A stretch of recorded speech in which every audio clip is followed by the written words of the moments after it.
Deep under the ocean, India's next strategic asset is preparing to enter service, aiming to strengthen the country's nuclear deterrence. India's third nuclear-powered ballistic missile submarine, INS Aridhaman, is expected to be commissioned around April or May this year. And its arrival is a concrete step in India's long-term nuclear strategy. INS Aridhaman is part of India's indigenous Arihant-class nuclear submarine program. It has been built under the Advanced Technology Vessel Project at the Shipbuilding Center in Visakhapatnam with key fabrication support from Larsen & Toubro. After months of sea trials, the submarine is now in the final phase before induction. Once commissioned, it will join INS Arihant, inducted in 2016, and INS Arighat, commissioned in 2024, all operating under India's Strategic Forces Command. That means India will soon have 3 nuclear ballistic missile submarines in service.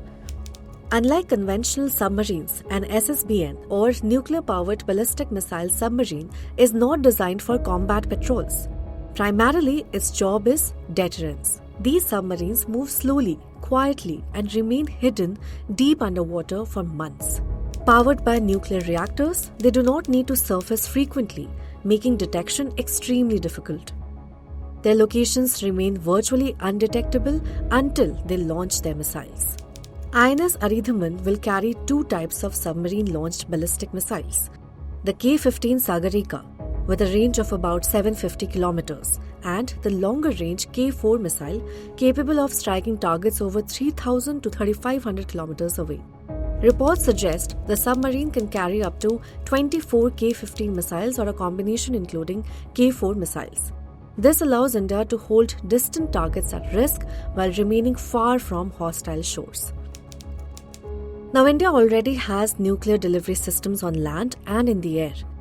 But sea-based deterrence is considered the most survivable leg of the nuclear triad. Why? Because even if land bases or air assets are targeted, a hidden submarine can still retaliate. This is called second strike capability, the backbone of nuclear deterrence.